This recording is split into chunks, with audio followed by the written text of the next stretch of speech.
So, thank you all for being here today. The semicolon is a chosen symbol for mental health awareness.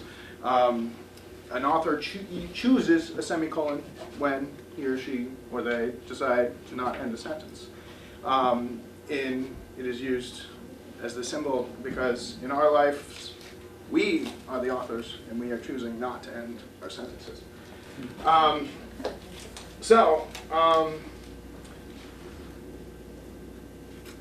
Today I will be talking about mental health, mental illness, substance use, abuse, addiction, my story, and what we can do to best serve our clients. And I also am going to try to give you the best, closest to the real deal as I can, and I'm not going to shy away from topics such as my personal substance use and abuse, and unhealthy relationships. And so, if those things are going to be a trigger for anyone, I will let you know when those things are going to come up, and you may excuse yourself if you need to. So let's dive right in. Causes of mental illnesses. We call them triggers. Any abuse, trauma, or neglect at any stage in life can trigger mental illness. Any experiencing of discrimination or social stigma can trigger mental illness. Same thing with severe or long-term stress, such as poverty or unemployment as well. Any long-term health condition like, I don't know, arthritis or something that they have a hard time getting around with. Any genetic predisposition can cause mental illness. And so, let's move on to common mental illnesses. The first group that I want to talk about are mood disorders. So, bipolar disorder used to be called manic depression back in the day. And it's distinguished by its cycles of mania, meaning up, and depression, meaning down. I have clients that are so manic, they don't sleep for days, and then they find themselves a job under the table, and get so burnt out, they crash, and they can't get out of bed for 2 weeks, if not longer. Symptoms of depression include sadness, irritability, slowness in activity, hopelessness, lack of interest in enjoyable activities, mood swings, amongst others, which I will discuss in greater detail. Symptoms of mania include increased energy, exaggerated sense of well-being and self-confidence. The need for sleep goes down, as I illustrated. An unusual talkativeness. And I think, yeah, they just talk a mile an hour, yeah. Poor decision making, that could be going on spending sprees, taking excessive sexual risk, or making high risk investments or gambling. And so dysthymia is marked by cycles of depression. Could be days, could be weeks, could be months. Although this depression is not necessarily as severe or debilitating as major depressive disorder, people can also have a depressive episode on top of an exhibiting dysthymic depression, and that's what's called double depression. And dysthymia is actually my current depression diagnosis. And so, before we move on to psychotic disorders, we need to talk about something called risk. So we often hear about psychotic disorders on TV, whether that's in crime dramas or on the news. And the reason why we hear about that is because of the X factor. We have someone having a psychotic break and murder. We hear about people having a psychotic break hurting or killing X number of people or animals. And that's because of that X factor. This added factor of risk is the ideation of harming others. So no news stations will ever cover if someone with schizophrenia obtains a PhD and is a professor at a major university. These things can and have happened. So, and if someone is on high risk, they will not be referred to you, most likely. they will either be in a hospital or closely watched by their ACCS program. You look confused. No, okay, all right. Sorry.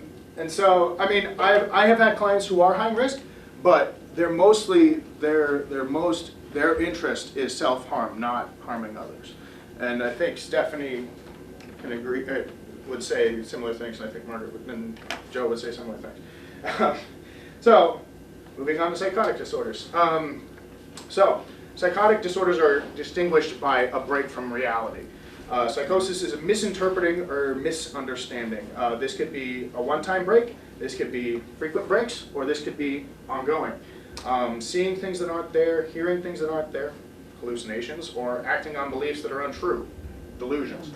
Schizophrenia can cause psychosis, breaks from reality, but the underlying cause of schizophrenia is actually damage to the brain ventricles. Brain tumors and cysts can also cause psychosis as well. And then we have schizoaffective disorder, which is a combination between schizophrenia and a mood disorder. If bipolar type schizoaffective disorder is schizophrenia and bipolar disorder, what would you venture to say depressive type schizoaffective disorder is? This is not a trick question. Combination of both. Combination of both what? Psychotic and schizophrenic. Depression. Depression, right, bingo. Yeah. Excellent, okay. Checking for understanding here. And so, let's move on to the next one. So, anxiety disorders. I'm going to spend a little more time talking about these. Anxiety disorders boil down to three tiny organs in the body, the adrenal gland and the amygdala. And now we talked a little bit about the amygdala on Monday, right? And she mentioned that this is where emotional memory is stored. So it does a little bit more than that. It helps to regulate how much adrenaline the adrenal glands are putting out.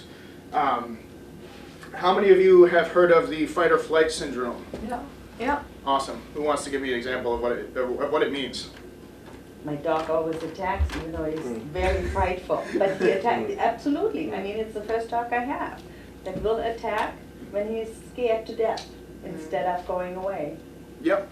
So, I guess in the wild, you know, in the wild, if we are chanced upon by a bear or a lion, we have two options. We have to fight it, or we have to run. Right. So, Try to run. and so, But it's real. but it's real. Yeah. And yes. So that's one of the tricky things is that we have this evolutionary mismatch where we have constant stressors that aren't necessarily physical or ongoing, and that can cause a constant anxious behavior, which kind of drives this the haywire in the fight or flight syndrome. And from my experience, adrenaline can be a very bad trip. And so, anxiety disorders. For example, there is generalized anxiety disorder, panic disorder, post-traumatic stress disorder, social anxiety disorder, and specific phobias. Symptoms can include feeling nervous with little to no reason, a sense of impending panic, danger, or doom, an increased heart rate, hyperventilation, trembling, feeling weak or tired, having trouble concentrating on anything other than a present worry, insomnia, gastrointestinal issues, an urge to avoid things that cause worry, chest or muscle pain, peripheral numbness, face pain, stomach pain, vomiting, nausea, to name a few. And I've had all of them. So it's so as I said, it can be quite a trip. And so, moving on to personality disorders. Personality disorders are specific types of mental illness that affect at least two of the following.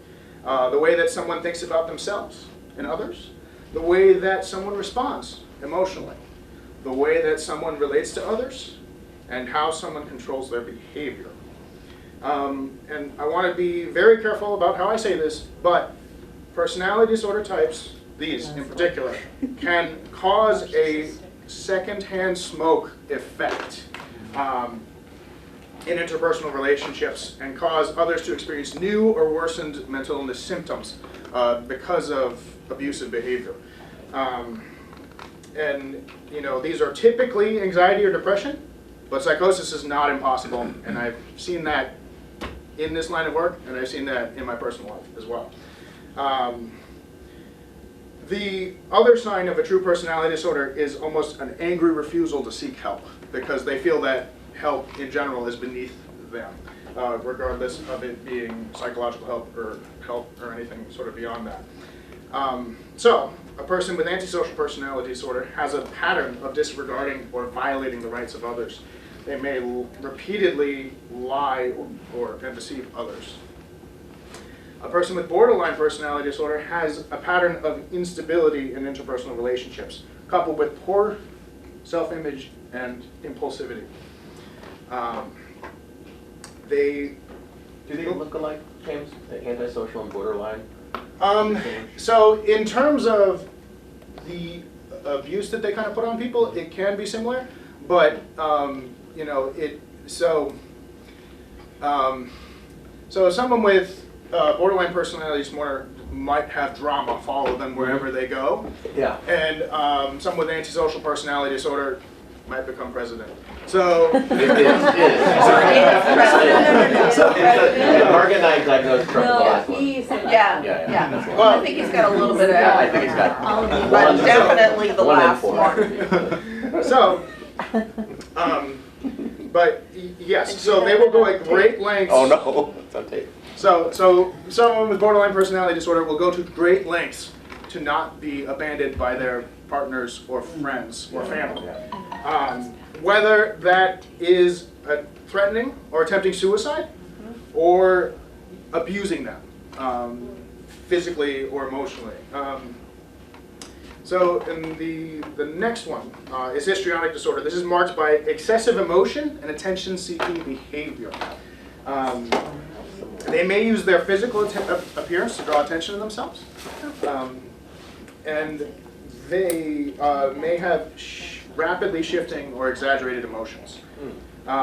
So, narcissistic personality disorder. Oh, boy. Number 45. So this is someone who exhibits a constant need for admiration from others. And yet simultaneously, they lack empathy. Oh, yeah. They may have a grandiose sense of self and manipulate others to take advantage of them. Yes.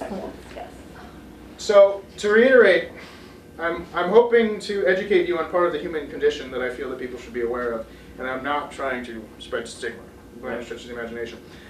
These conditions are treatable if a person wants to be treated and has enough support from their family to do so. And so people with these personality disorders can be very charming and want to come off as the perfect partner, friend, and when ultimately they will just end up abusing those people. Physical, emotional, spiritually. Yes, Henry. So I do have a question. Yes. It's like you said, they are treatable if the person wants them. Mhm. How, like, a narcissistic person, how do you get that person? How do you get that? That's You know, because they're, especially being a narcissistic person. It's true. So particularly narcissistic personality disorder is one of the trickier ones to treat, because frequently they will play their therapists and play everybody else around them. So it is more difficult, but if they are able to, sometimes that narcissistic bubble can pop if they realize, wait a minute, other people have feelings too, you know, in rare circumstances. But they really have to be also given a set of self-soothing techniques, because that's what the reason why they are looking for that behavior is because they lack the ability to self-soothe. So, That makes sense. and, I never thought of yes. You can, I know you can medicate depression, you can medicate anxiety, you can medicate schizophrenia. Mhm. Can you medicate anti-social personality? Is that something that? That I don't have an answer on. But, and it's a good That's like question, anxiety. for sure. It's like anxiety. But you can medicate anxiety. You can medicate anxiety, Right, yeah. and I will talk a little bit Yeah. more about that. Yeah, And so, I would think so. I want to give you a bit of advice here. So the best way to protect yourself is from people with these personality disorders is to love yourself. as you know, love yourself as if you, or treat yourself as if you were somebody you loved. And the other thing is to set and hold boundaries with people, because these they will frequently try to seek to push boundaries, and the more you accommodate them, the more they will continue to do that. Cappuccino. Yes. So, I don't do it. when we talk about healthy versus abusive relationships in human services, we frequently try to stray away from the drivers of these, because we don't want our clients to start pathologizing their friends and their partners. You know, but I think it's important for us to understand this so that we can best help our clients. You know, if you have any other questions about some of these conditions, I'd be happy to show you some great resources. And if you ever find yourself anxious, depressed, or doubting your sense of reality because the way a partner, a friend, or a family member treats you, please seek help. James. Yes. Oh, we're out of signal here. We might be. There you go. No, not that. Not there yet. Is Okay. that you, Jane? We'll get to that in a minute. We'll get to that in a What a minute. cute little boy. So we're going to talk about human development here quickly. And so early onset of depression, bipolar disorder, and anxiety can occur, mostly through trauma or neglect. And when I say early onset, I mean between the ages of 2 and 10. Mood and personality disorders generally come to fruition between around the teenage years to early adulthood. Schizophrenia becomes manifest between 18 and 30.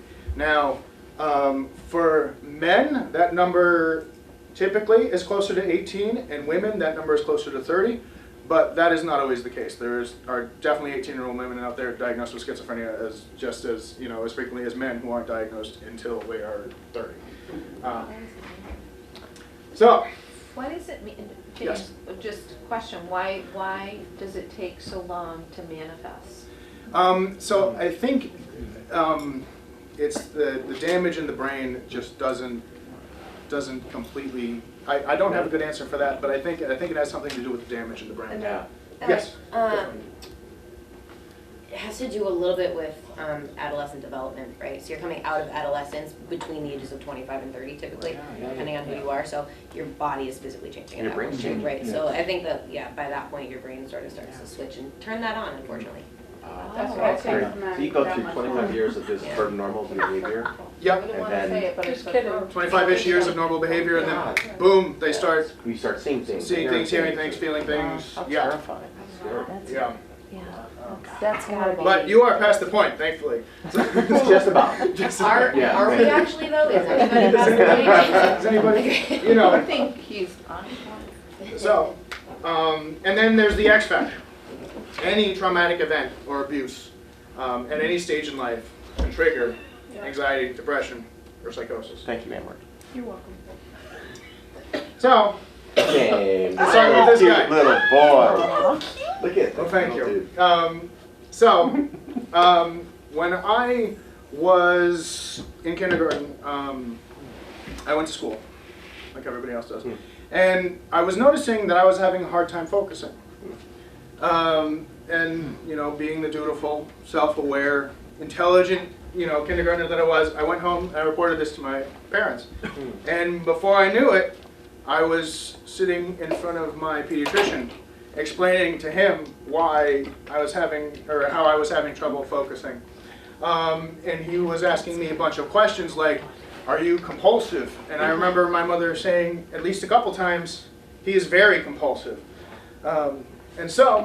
And if some of you haven't figured out the red flags at this point, I left that appointment with my doctor with a diagnosis of attention deficit disorder and a prescription for Ritalin, and a series of appointments with a psychiatrist and therapist.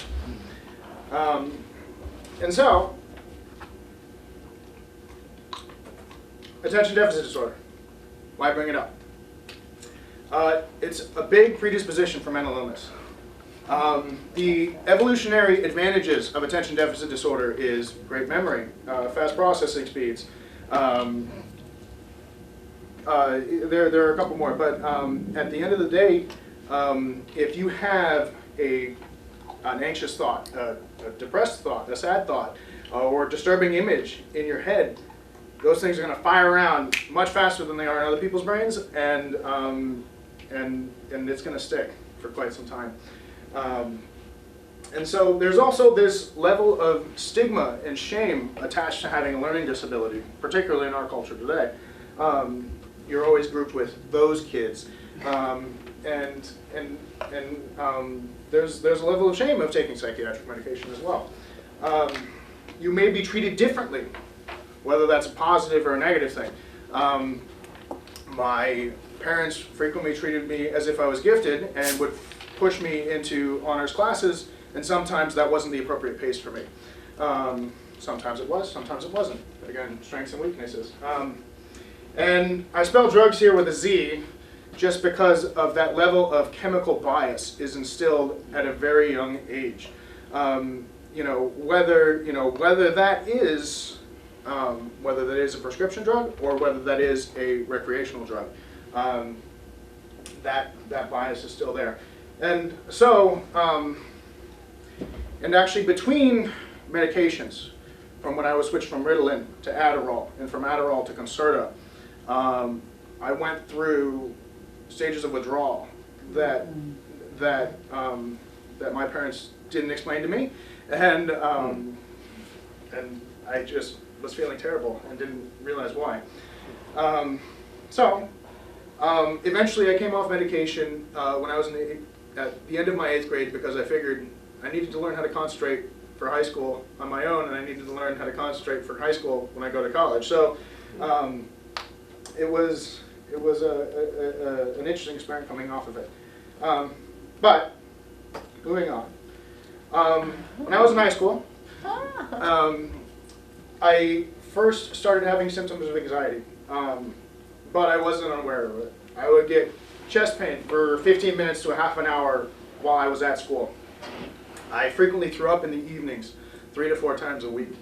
And I was referred to specialists to check out my GI system and to have an EKG, all of which were healthy for a teenager. Here's the point where I will be talking a little bit more about my own substance abuse and whatnot. So, but all of you are still here, right? Yeah. Definitely. So, Here to support you. thank you. So, my freshman year of college was a challenging time, as is for most people. The pressures of doing well in school and being around substances regularly, being away from home, and all sorts of new social pressures became prominent. When it started out as a normal freshman year, making new friends, finding time for schoolwork, figuring out that I had a negative relationship with video games. You can't really have time for friends or schoolwork if you're playing video games all the time. Ignoring phone calls from my mother while I was in the cafeteria, etc. Quickly turned for the worst. I got an instant message, thank you America Online, from an estranged girlfriend who I was deliberately taking a break from, about my mother. She told me a story about how she had seen my mother in church and how my mother had asked her if she'd heard about her diagnosis. And then the girlfriend who I was taking a break from said, no, I don't know about that. And my mother had told her that she had been diagnosed with type 2 diabetes. Now, my mother was not exactly healthy, and she was married to a doctor, so she figured she didn't need to go see a doctor. And so, this wasn't a huge shock to me. But finding this out from someone who I was deliberately trying to keep my face from was pretty aggravating. So instead of doing the logical thing and calling my family and being like, what's going on? Why am I finding this out? You know, through another party. I did not. I waited, and I waited, and I waited for my family to call me. And for 3 weeks, I waited for somebody to call me. On the 3rd week, I got a phone call from my father. And right when I was about to yell and scream at him for not communicating this piece of information to me, he dropped a bomb. He told me that my mother had been diagnosed with malignant glioblastoma, which is the worst form of brain cancer. And here I was waiting for him to tell me about the diabetes. He said, "Oh, I thought you knew that." So, my mother went into surgery while I was studying for finals. My father told me to call her before her surgery. I told myself things like this happened all the time, and that would be fine. I never called her. And she was never the same.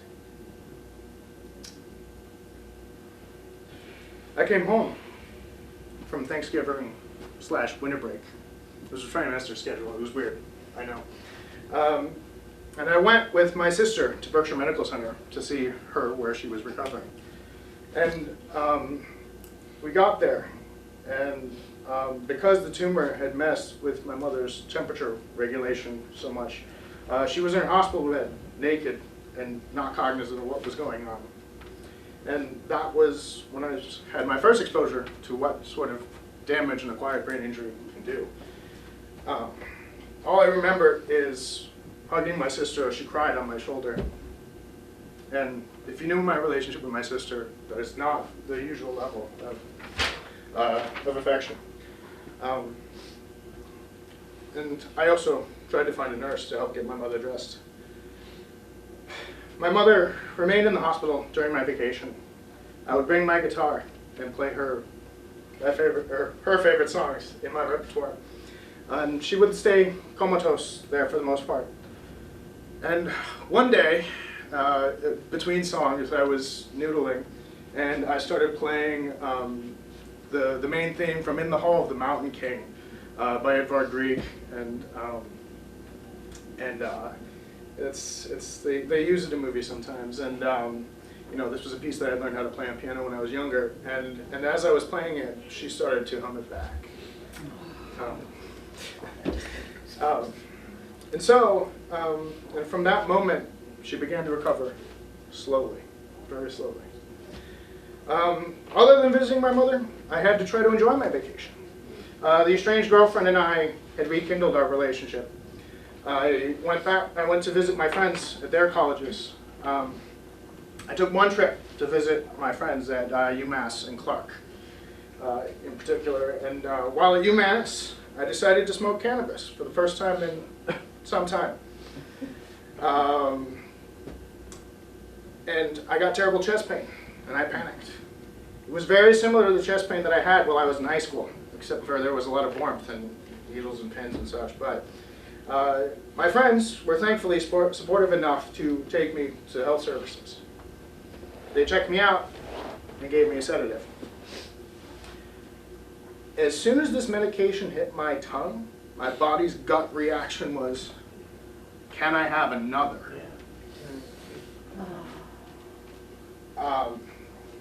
And no other drug has ever done that to me, save maybe alcohol at some very low points. However, it did not make the pain go away. It made me feel better. It helped me to relax a little bit. The pain ended up sticking around for a week, and I didn't get to enjoy my time at Clark with my other friends as much as I had hoped. But that was many hours longer than it had lasted in the past. But it did eventually go away. Fast forward a couple months, I go back to school. My mother has been moved from critical care to intermediate care to rehabilitative care. And she had rehabilitated well enough to the point where her provider said she could go home. And when I was talking to my dad about this, I had a lot of feelings and ideas. And I think that's something you all know about me. I have feelings and ideas. So, I didn't feel like there was any way that she could be fine home alone while my brother was at school and my dad was at work.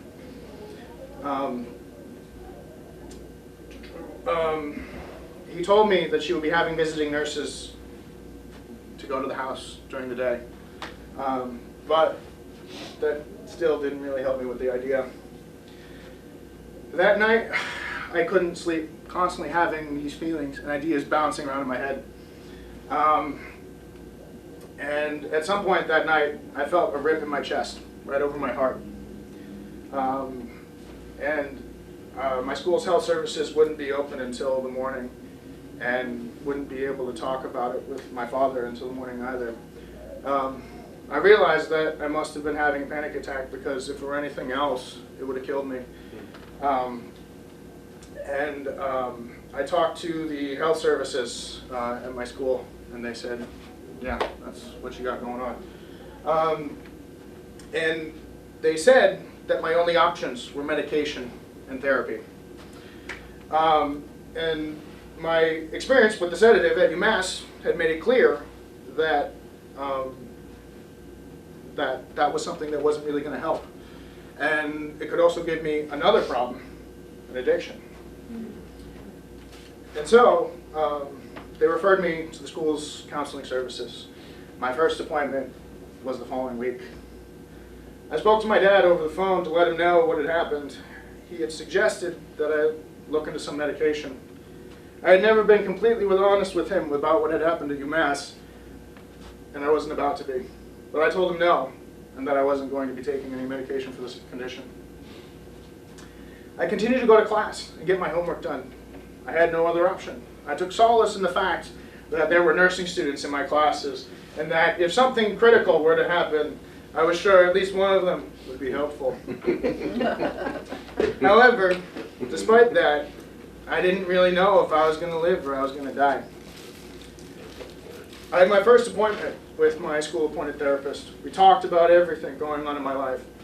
It was nice, but I didn't actually feel any better. The pain was still there. We scheduled a follow-up appointment. I continued to go to class and get my work done, despite the pain. After the second appointment, with no results, I started to think, there's got to be a better way. I Googled anxiety attacks cure when Google had just become a verb. There were two things that popped up that caught my attention.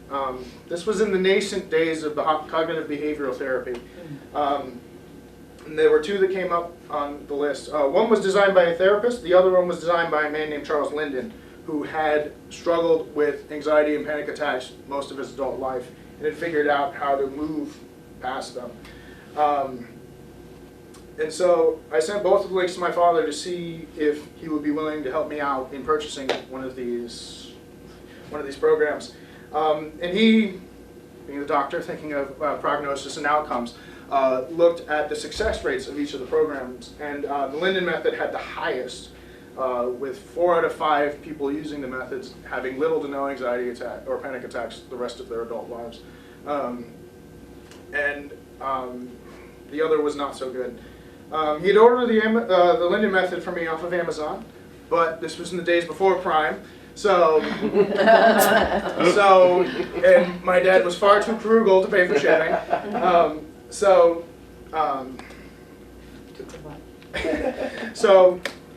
it was going to take another week or so to get to me. So, before it came, the week before it came, I went to my guitar lesson. And I had rolled out of bed, quickly thrown some clothes on, grabbed my guitar, and my hair was a mess and everything. And I barely got to my guitar lesson on time, and my guitar teacher didn't really say anything. And so shortly thereafter, I finally got the Linden method in the mail, and I started using it as soon as I received it. I was in pain, and there was no end to that pain in sight. However, upon starting the method, I was started on a path towards getting better. The following Wednesday, I went to my guitar lesson. My teacher saw a major difference. He asked me what my secret was. So the Linden method seeks to retrain the subconscious mind by retraining the conscious mind to distract itself from anxious behaviors. And slowly, the pain went away. Other anxiety symptoms such as heart palpitations, rapid heartbeat, muscle pain and spasms, face pain, all went away over the next few weeks, which prior had no signs of subsiding and also went away.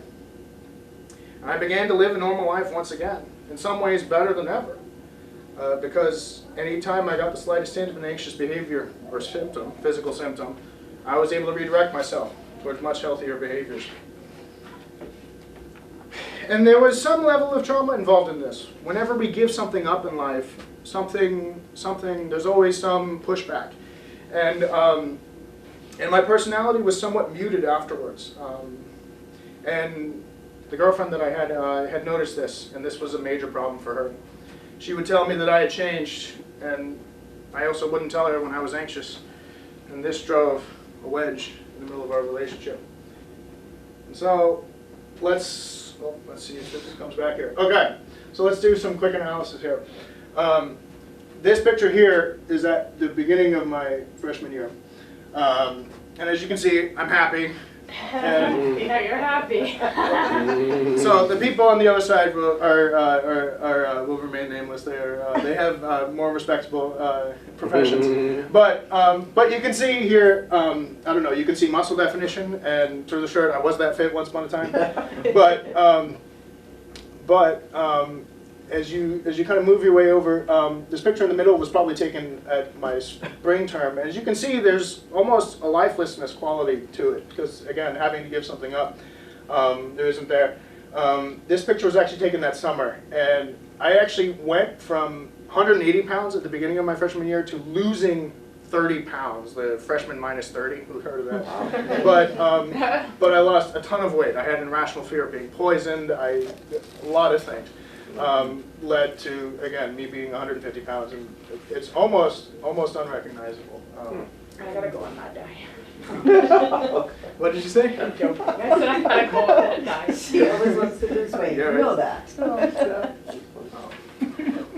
So, sort of, that's my story with anxiety. Wait, Yes. that last picture is when you started using the Linden, right? So it was, That's what I'm saying. Like, so actually it was probably a month or so before this picture was taken. Okay. So So I misunderstood. I thought that was the order. That's why I was saying. no, you that was have this. to This do was it. just this was just the best example to show the drastic difference in weight loss. So moving on. So far, my college experience had been less than normal. I ended up transferring to Clark, my dream school, to have a more rigorous education and be closer to my family to support them. Towards the end of the summer of 2008, the girlfriend and I, who had rekindled our relationship after my mother got sick, decided to break up. Shortly thereafter, I didn't think it was such a good idea, and she ended up leading me on for 9 months afterwards, and my heart was broken. As my former psychology professor at Otterbein, the first school that I went to, used to say, everyone should have their heart good and broken at least once in their life. I had no idea what he was talking about at the time, but I would soon know. After the breakup, my mind did not stop. All the talk of her and I being soulmates and loving each other forever and all the other first love talk, I really started having a lot of cognitive dissonance. I ruminated to the point of it being unhealthy. I felt like my brain was eating itself, which is a symptom of depression. But I thought this was a symptom of anxiety, so I tried to go back to the Linden method, thinking that it would help. It didn't. I felt like I had lost control of my life. When I drank until I thought things wouldn't bother me anymore. However, while I was drunk, and when I woke up the next morning, everything was still as painful as it was before.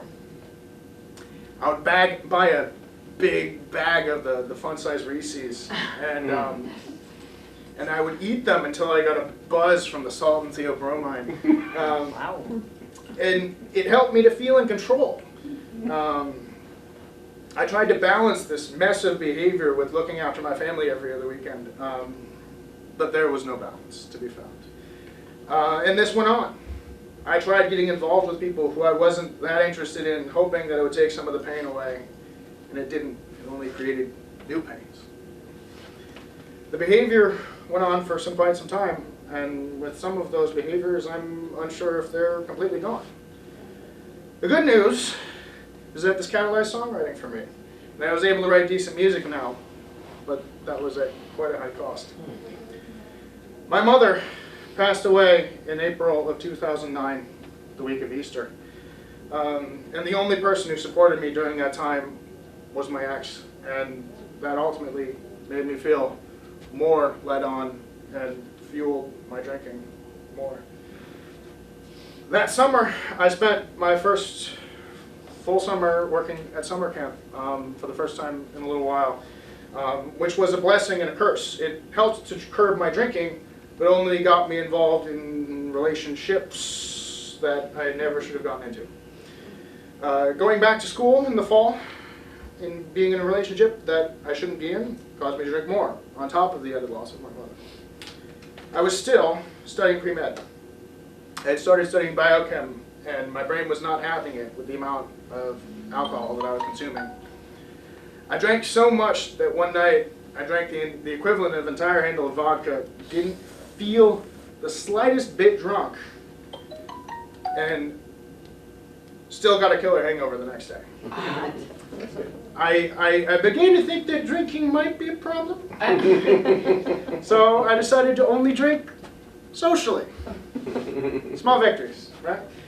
Small steps. Yep, exactly. So I also realized that I needed to make myself happy. I noticed that I was most happy when I was taking music classes. And I wasn't taking any music classes that semester, and I was only taking science classes. And I decided to drop the pre-med focus, because I wasn't going to pass biochem anyways. And I decided to finish with a biology degree, and which I only had one more class for, and I figured to add on a second degree of music theory to give me a chance at happiness. And things started to get better. Excuse me. In the spring of 2010, I moved out of a toxic living arrangement, and ended the relationship I never should have been in. And things continued to get a little bit better. I decided that I wanted to live the life that I wanted, and not the life that other people felt I should have.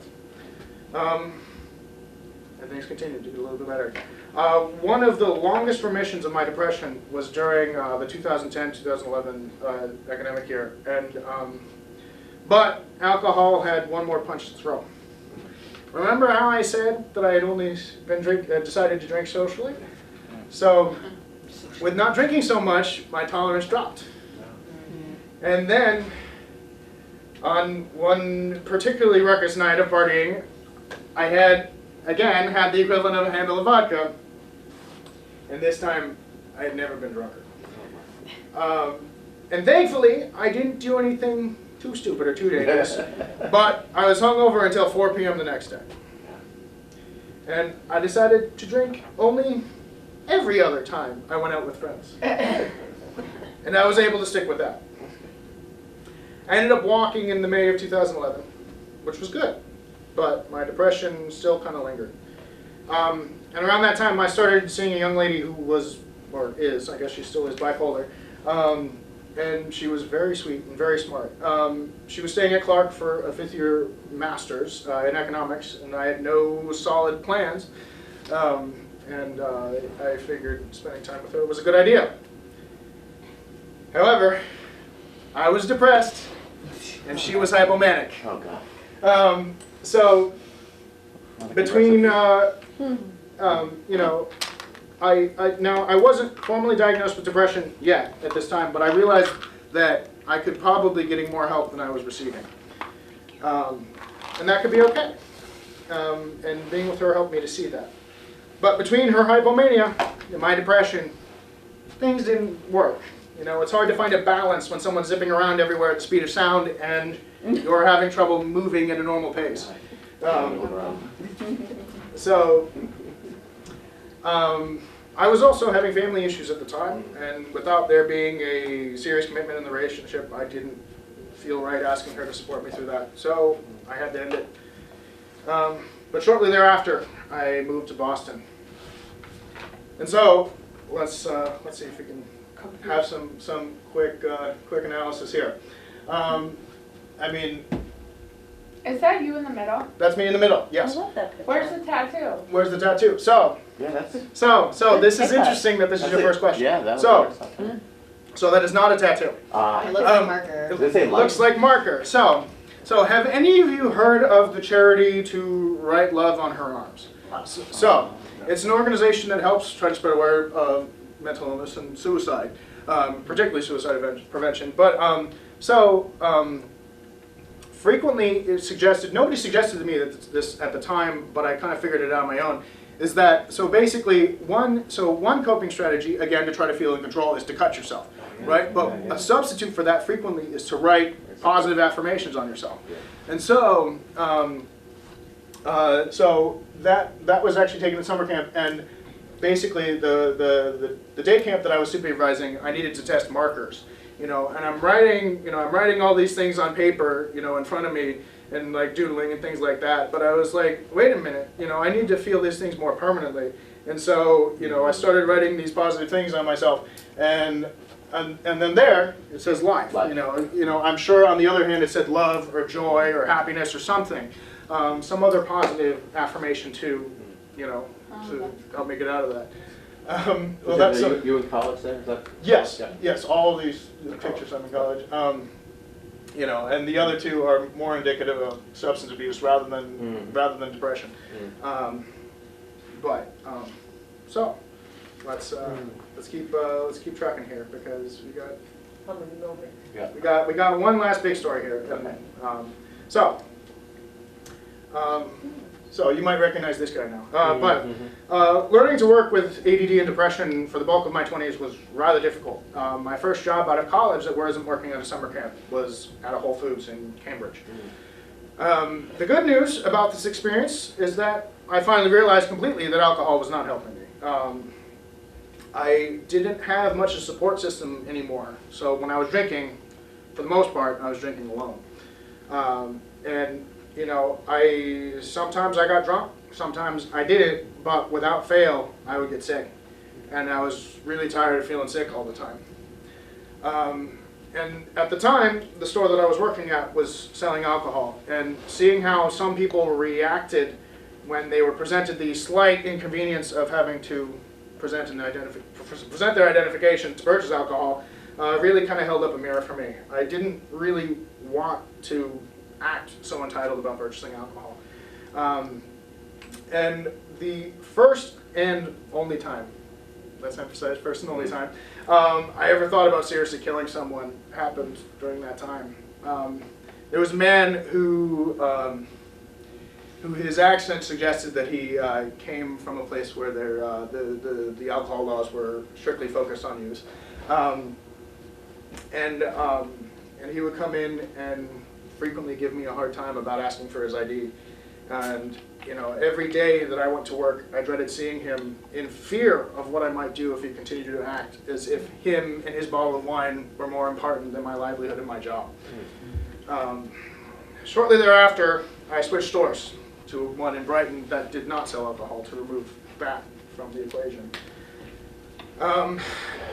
So I landed my first job with gainful compensation shortly thereafter.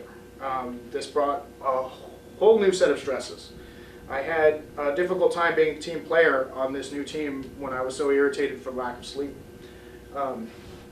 It was also a fairly repetitive and isolating job.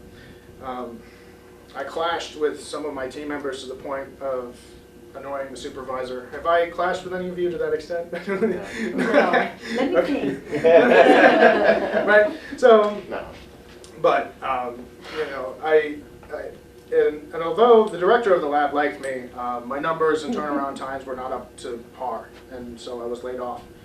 And working with ether, inadvertently getting high on the job didn't help either. So it was a difficult pill to swallow for the first time.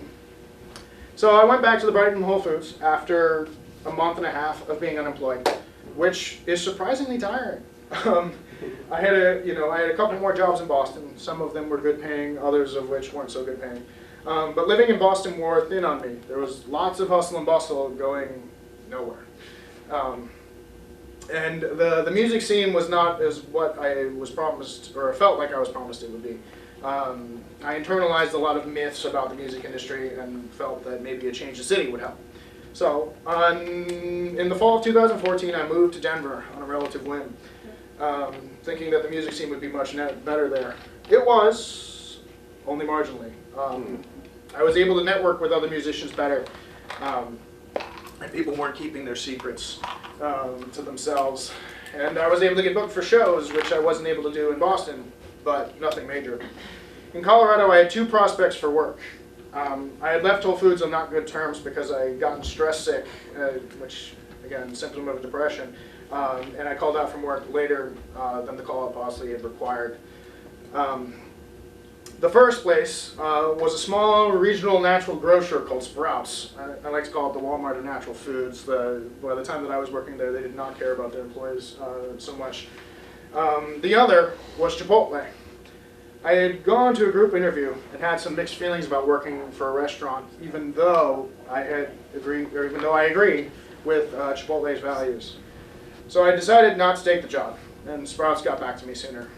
I started working at Sprouts, and even though they gave me 16 hours a week to start, at $9 an hour.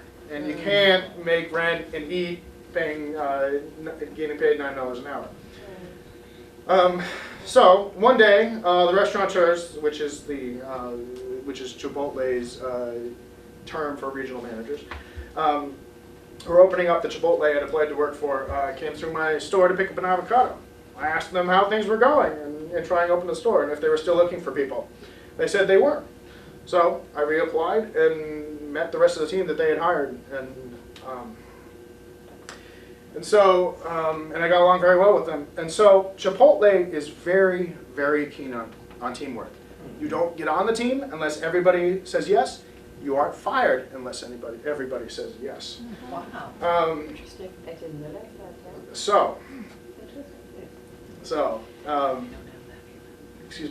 So I still worked at Sprouts because I needed to change the scenery.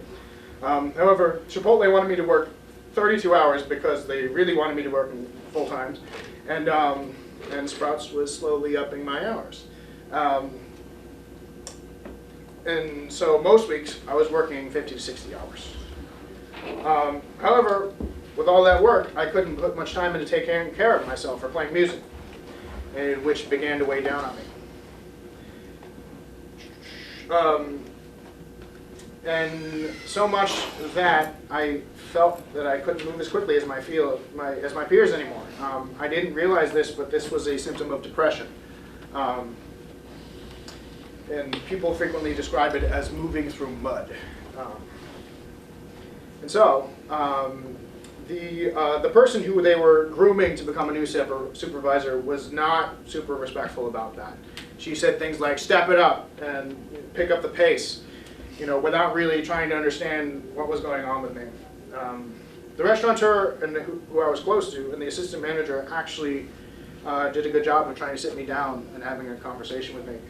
And also the assistant manager I didn't have that great of a relationship with, but the assistant manager was the one who ended up saying, you probably didn't think you would be here at this point in your life. You probably didn't think that you would be slugging through hours and hours of work, that wasn't your first choice. You probably thought you were going to be touring the country, if not the world, with your music. And for me, he said, I wish I was rescuing pit bulls. And I try to remember that when things get hard. Which was a really, really, really nice conversation to have, but it didn't do much to help me. A week later, the assistant manager and someone who I thought was my friend sat me down and told me that I was fired. The restaurateur in charge of the project, who I was close to, was in his office. I felt like I was stabbed in the back by a mob of people who I thought were my friends.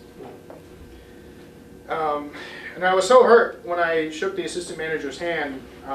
After that, I went to shake the hand of the person who I thought was my friend. I immediately let go and verbally expressed the "what the hell am I still doing here" thought in my head in some way that I can't remember. You said that out loud?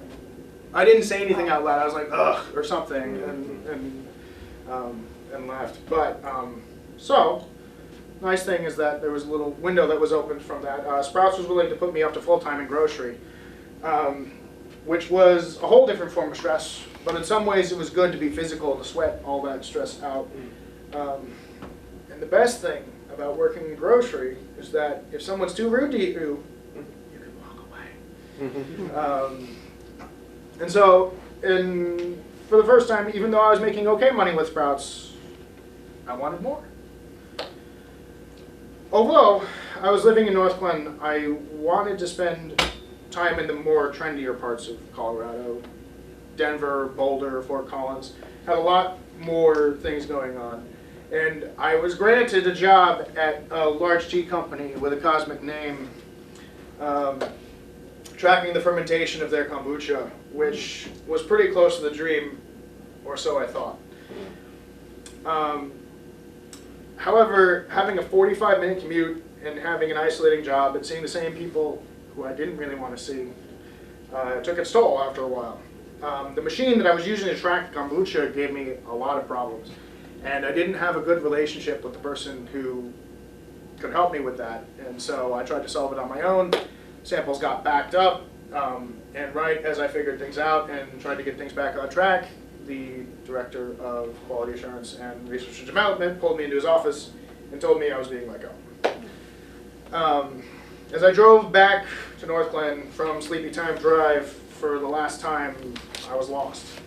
I couldn't go back to Sprouts because I was barely making enough money to survive, and applying to jobs all the time was going to be exhausting as well. One of my housemates suggested that I break up looking for jobs with doing what was going to be fun. So I played open mics, I talked to strangers, and I went to shows and talked to even more strangers. And so there was an open mic in particular that I'd always wanted to go to at the Rowdy Mermaid Kombucha Tap Room, which if any of you have been to Colorado and not been to there, you should go. You're really missing out. But I never had the time to go because I was working all the time. But at this point I was finally able to go. The bartender was really sweet and really welcoming. There was only a handful of people there, very small, intimate setting, and there was only one other musician. And so, basically, he and I just sat and played songs back and forth, and it was a great time, and we really dug each other's styles. I went there for a couple weeks more. We went to a show of his there, and for the first time, I felt like a wanted regular somewhere. Every time I've been a regular somewhere here, people are just like, "Oh, it's you again." That's in Denver, Jim? That's in Boulder. Oh, what's it called? Rowdy Mermaid Kombucha. And so, the other musician invited me to hang out with him at a commune on Sundays, where they had potlucks and song circles. And while I was there, for the first time in a long time, I felt like I was a valued member of the community. And while I was at the commune on one Sunday, I had a conversation with this man in his 50s. He was slightly overweight, wearing a Hawaiian print shirt. And he took an interest in me, and not like a weird one, but like a genuine paternal brotherly love sort of interest. And so he said that it seemed like I was at a junction at one point, or at that point in my life, and he said that he wanted to mentor me. So I took him up on that offer. I learned that he was living with bipolar disorder, and in talking to him about my depression, he said adjustment disorder, which was the diagnosis that I received when I was in Boston, would only last for a short amount of time and not affect you this much. And that it was okay to accept that I had a more chronic form of depression. And so, he taught me the 4 S's of bipolar disorder. I suggest writing these down. 4 S's. The 4 S's, but there's going to be 6, so there's 4. Oh my God. So the 4 S's are sleep, social, structure, and stress reduction. Sleep, social, stress? Structure and stress reduction. And so I told him that I'd like to add 2 more. Exercise, Oh, yeah. right? And sunlight. Oh, yeah. Oh, He thought that was funny. It's true. And this was a major turning point in my life. And I don't think I would be here right now if it weren't for his support. And so I moved back east and lost touch with everyone who I'd grown close to out there. There's a lot to my life that has been significant about my depression, but unfortunately I can't get into those because they're still going on and I haven't been able to move past it. But one thing that I can include is technology addiction. Some of you may wonder why I have a flip phone and why my work smartphone is set to black and white. You know, letting go of a smartphone was really difficult. However, my productivity has gone up, and my overall happiness has started to improve. Not being connected to social media and email at all hours has been a drastic improvement to my life. I don't wake up or go to bed flipping through social media or Googling what was on my mind at the time. When did you stop doing that, James? Gosh, I want to say it was almost... So it must have been around August or September. No, it's not that long ago. Not that long ago, no. So hours have disappeared from my life less frequently. And leaving all my social media on my computer where I can walk away and not let it be a major part of my life has helped a lot. Which leads us all to today. And so let's see if we can do another quick analysis here. So with sort of living with depression, I try to channel it into creative aspects like music. But in other ways, I just kind of channel it into being goofy. And so, I mean, I don't know. There are very few cases where I'm taking a picture and I'm not making a ridiculous face. And actually, all the ones from the accelerator group are rarities. I mean, even this picture over here, I was grilling outside in the rain, and there just happened to be a pink Victoria's Secret umbrella lying around because my stepmother is like that, and I was strutting around with it. So, yeah, so that's me. But as you can see, though, there is a picture of me being happy there, though, and I was out to lunch out to dinner with some friends of mine at Wagamama in Boston, and. Wagamama. It's this Asian fusion small chain that's like in select cities. But I wouldn't suggest going to there now. They used to be really good. They're not as good anymore. But so let's move on. What does my life look like today? Staying on top of my self-care. As of right now, that means trying to make as much time as I can for music and going for walks daily if possible. Once I have completely recovered from my surgery, which is allegedly next week, I plan on trying to get to the gym 3 times a week and upping the ante from there. I've also been better about forgiving myself if I miss a day or forget my self-care in some way.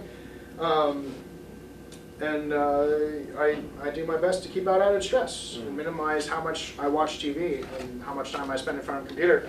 Although, as many of you know, but this job is sometimes unavoidable.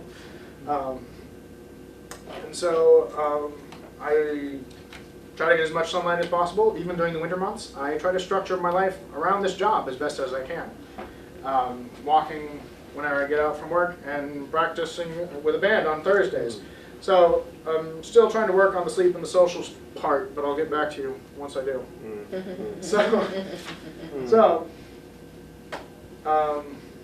Treatment options. So stepping away from my story here. Treatment options. I cannot undervalue the value of therapy, talking to somebody and having an objective third party to bounce ideas off of and try to get to a root or cause of what's going on. However, I recommend this for most things. I say this with a grain of salt, particularly with anxiety disorders. Cognitive behavioral therapy, I believe, is far more effective and can actually help people in the longer run rather than potentially giving people another addiction, a potential problem of an addiction. Although there is some, I have had, goodness, I was given Ativan for a panic attack that I had in September, which I won't get into now, which was not as intense as other medications as I've had in the past. But I would err on the side of caution. Dialectic behavioral therapy is another effective one that works on treating or helping someone develop self-soothing methods that they may not have had developed when they were younger. They have found huge success with that, with addiction, huge success with borderline personality disorder, bipolar disorder, you name it. Medication, obviously, if discussion with a doctor or a psychiatrist think that it's the best course of action and plan for an appropriate time of experiment and whatnot. Electroconvulsive therapy. Actually, I don't remember why I put that there. What is that, James? Electroconvulsive therapy. So it's when they don't use it as much anymore, but it's a shock to the frontal lobe. It's coming back into vogue. It's though, actually, I I've heard great Yeah. things about it, actually. Yeah. That's really helping people who aren't helped by medicine.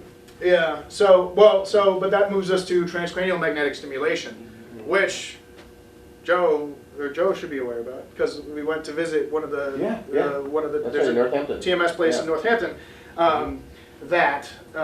Basically they put this helmet on you and there's a series of vibrating magnets and they use that to try to reset. Yeah. Yeah, Is that it's what great. she's doing? Is she doing it in Northampton? It was really A hard lot to of people depression. Is that- But Yeah. those- Kids both of there. those are really Yeah. making a comeback. Yes. And they're really starting to help people a lot. Yeah, but the trick is that you have to fail 7 or 8 medical That's right. something like that. It's somewhere between 8 and 12. I don't remember the number of medical trials before they give you that. Yeah. Moving on. What can we do to help? Excuse me. Help our clients to live their best life, whatever that looks like. Try to help them find education or training in a field that makes them feel alive. They may not know what happiness feels like, but they do know what things are that they enjoy. Find each individual carrot along the way, and I think I was vague about saying that before, but any little thing that can be celebrated to put a positive spin on it for someone who is severely depressed can go a long way because they may not associate that next step with some sort of a success. So anything that you can do to find that. Distract. So that is more particularly aimed towards people with anxiety disorders, is that if you are able to distract them, able to keep them engaged, they are not worrying about whatever they're worrying about. And check any of the successes off. And so those are my big suggestions. If you have any sort of specific questions about working with a specific client with a specific diagnosis, I am more than happy to try to be helpful in whatever way I can. And so, does anybody have any lingering questions, thoughts, or ideas? Anything? So, a lot of times with clients through MRC, we're given a contract for like an assessment. So we have an allotted amount of time in which that contract is good for. You have clients that they say they're ready, but then when you get them the assessment site or you start working with them, there's a lot of things that come out and you can see that they're not ready. But you only have this amount of time. So how do you, without failing the person or without saying, you know what, this just, how can you I guess my question is, how can we make the client see that, this is a small step that we can accomplish together to get you further along? So I think, maybe those words, saying that, us working together, this is sort of a team effort. Is there anything that you need from me? What do you need from me in order to make this happen? But I think it depends upon what their perspective of time is. With someone who's an addict, they may have addict perspective of time, in which the only time that they understand is them between whatever time it is and the next time they get their fix. And so, which is a bizarre way to look at time, but you know, if they're looking at it in terms of that, you may have a really hard time looking through that, because they may not be able to perceive that amount of time because all that they're focusing on is their next fix. And so, Or if I can just add to yeah, that, yeah. or they're more apt to want a job now without any, listen, we have to work on A, B, or C, or maybe this would need more direction for the job. When it comes to substance abuse, it's hard, very hard, because either they'll go to that job to get, like James has said, their fix, and then be gone. I got my money I need, I don't need to hold this job, I got it, in their mindset. But then some will continue the job and still get high because it's doing it, but at the end of the day, it's like playing with fire. You know, but Because with our any day latest they could training, be working high, but you can't tell because that's an everyday thing for them. with our latest training right through D&H, I mean, we're really asking them to tell us when they're ready to work. It's like we have to sort of acknowledge that they want to work, they're ready. So it's our job to help them through. I don't think we can say no to someone who wants to work. I mean, yeah, we can't say no. You have to sort of allow them. Yeah, I mean, I think, so there are a couple of hurdles that might keep them from getting through the assessment, you know, whether that's, addict time perspective, like I said, but there's also just kind of feelings of helplessness, you know, and I think, and maybe I think we talked maybe we did, about trying to get everybody who's on their team on board. I mean, it might be hard to That's get. what we talked That's a good the other point, day, yeah. which would be optimal. Yeah, Yeah. it might be hard to get releases of information for all of the members on that team, but someone to help them realize that, or enough people to help them realize that there is enough people here to support you, and you know, you can get through this. A multidisciplinary team. Yeah, Yeah, a multidisciplinary team. So, so that may help. And I think the other thing is, you know, I mean, if you can, try to make the time to really get to know them, because it may be a trust thing that they may not feel safe, you know, just putting their life and functionality into somebody else's hands. So that's one thing and that's mostly what I can think of right now. But I'll get back to you and think about that a little bit more. Thank you. Thank you for sharing your. Oh, yeah, okay, thank you. That was Very much appreciated. absolutely. No, Yeah, well done. yeah, very much. Yeah. Can I ask you a quick question? Yeah. To go back way in the beginning. When you talked about people who had, hold on a second. Nope. It was one of the disorders that you were talking about. Personality disorders Yeah. or mood? No, or the anxiety? mood disorders. Mood disorders, It was okay. the one where, oh my god, I just lost it Just, too. you want to start with a D? Just, They're blank sheets. was that this? Whatever. Dysthymia is Dysthymia. the mood No, disorder. no. It was, oh god. Mood, bipolar. No, it wasn't mood, it wasn't bipolar. It was the one that you were talking about where depression plays into it. Here it is, the borderline personality. So you talked about how they try to like kind of suck you into that relationship. They come off and they're looking all great and it's all good. Yep. But really there's depression there. They use possible suicide as a way to cause attention. Yeah. How do you know when the suicide thing is just attention getting to draw you in, or when it's really like this person could do this at any minute? How do you, That's a is good there question. any kind of way to figure that out or see different signs? Honestly, your best bet is, so again, if they're threatening, so there's a difference. So the big thing in harm reduction right now is this this difference between suicidal ideation and an actual threat and a plan. You know, and so. But if someone's making threats and saying, I'll hurt myself if you don't do X, or if you do X, or whatever, if that's the kind of argument that somebody's making, then your best bet is to call for help, is to ask for help. Yeah. From crisis at that point, because Because again, whether that's real or some level of an attention-seeking behavior, that is still a sign that somebody has a borderline personality disorder and needs help. You know, and again, if it's somebody who has borderline personality disorder, they may not be getting much help, you know, or refusing to seek help. So The more that you see them too. Yeah, if it happens a lot, The more, right? because to be honest, I mean, it's gonna be hard. Typically, you're not gonna see it the first initial meeting. no. If it is, then great. But usually, it's, you have to see patterns. Yeah. Patterns, yeah. It's I wonder though, like, just to wrap that answer around, I feel like that might be an individual thing, right? Depending on the pattern of the specific individual, but, like you said, I guess the answer is always reported. We've seen at least like, so Oh, yeah. with our youth guys, right? Real interesting, like, sort of line there, right? So they usually have support systems, parents and things that we can report to, but if it's that serious, everybody's gotta know, you know, and that might mean calling somebody, a doctor or the school counselor, whoever it is. So, I mean, I know that's not a great answer, but that, I guess maybe use the team that they've got if they've got it to try and help to assess that. Yeah. You know, that's really, I don't know the right answer for that, but. yeah.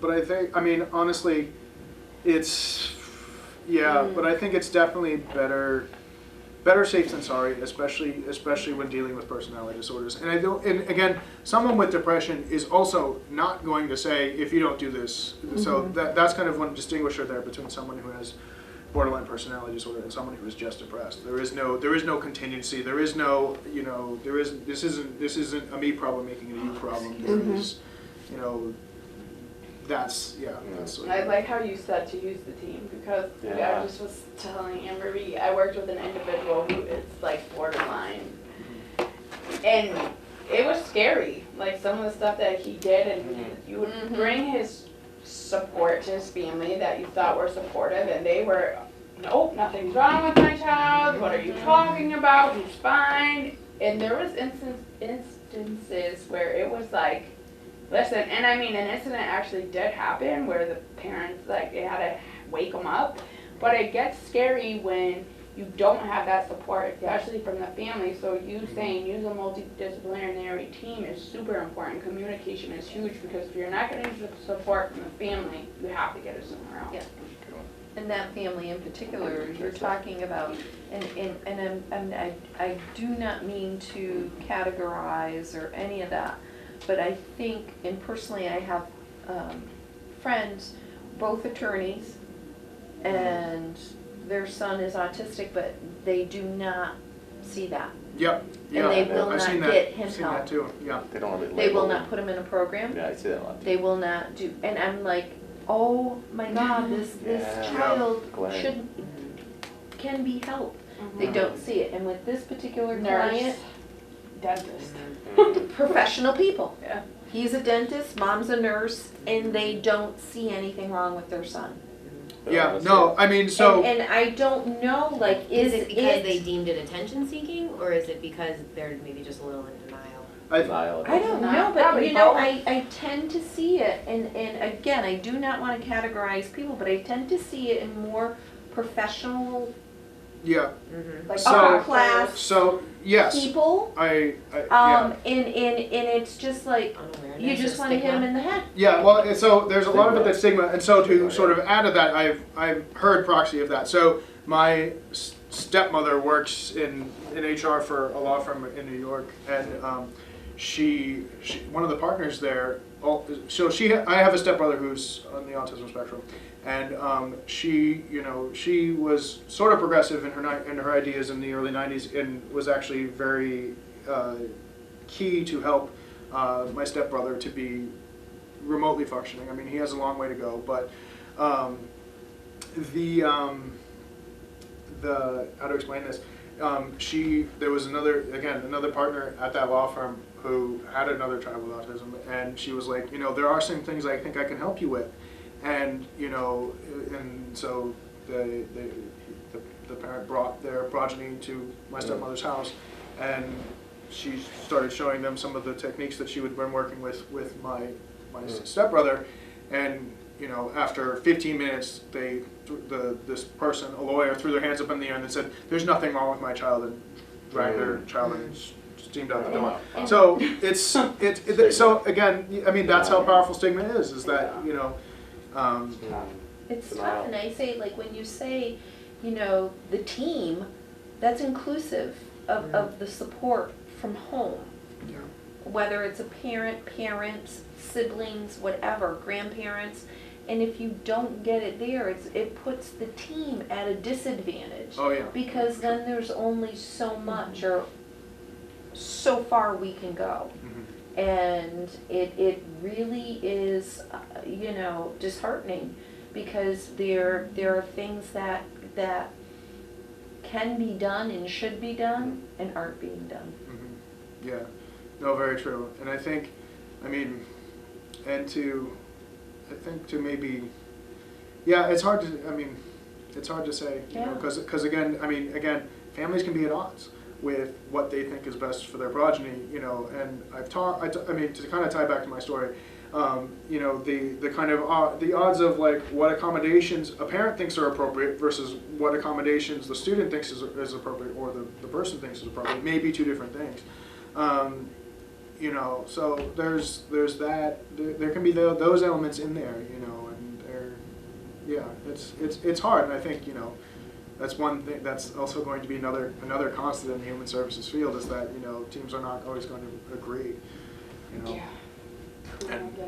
yeah, and I wish I had a better answer for that, but and at this point I think I lost the question entirely. That's okay. But no, but thank you for bringing up Yeah. that important fact. Yeah. Thank you. Thanks, Sam. You did great. Well, You did thank you. awesome. Really did. Thank you. Thank you so very much for being open and honest.